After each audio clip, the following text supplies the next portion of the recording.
This is 303. See if we can get a camera to focus on it. 303 British. Again, something that has been around for so long, it's been used in so many conflicts, that has literally changed the course of history. But one of the things fairly well known about this cartridge is that you, with the Enfield style rifles, you get case head separation just by the way the rifle locks up and the way the brass stretches when you fire it.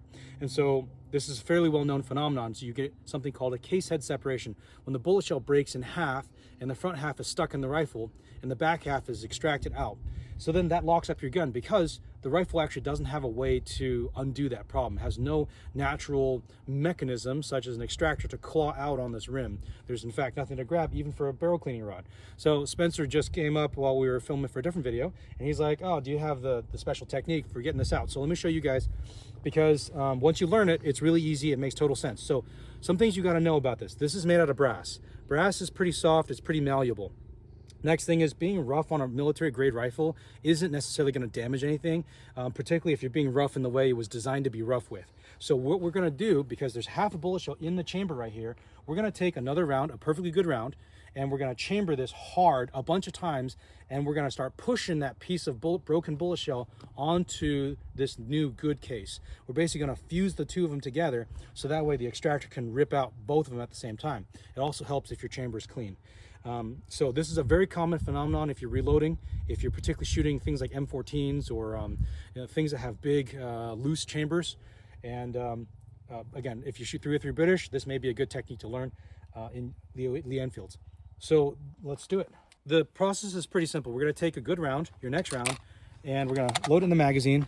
And we're going to chamber it hard, okay? We're going to force this thing hard forward, just straight forward. And it doesn't matter if it's a bolt action or semi-auto. If it's a semi-auto, you're going to pull back and slam the bolt forward and then extract what you got and then slam it and then extract and then slam it in. Keep on doing that. And it doesn't matter if it's bolt action, we're just going to keep on doing that. This technique works because it's a field expedient technique. You don't need special tools for it. So, all right, let's look at it. Ready?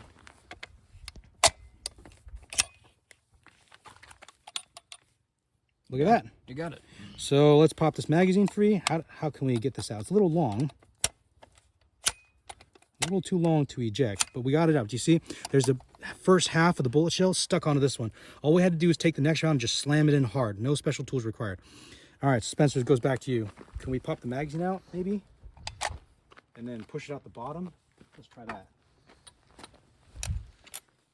Oh, yeah, take your bolt out. Oh, perfect, perfect. Nope, it's stuck. It won't go? Needs to go back in a little bit. There. Hey, we got it, we got it, we got it. So there you are, guys. There's your case head separation. Oh, and I can still reuse the cartridge. Yeah, but you see it just got a little smaller right here. The point here is that brass is very malleable, and if we just jam it in hard, it'll just shape to it, and then that allows it to easily extract. Nicely done.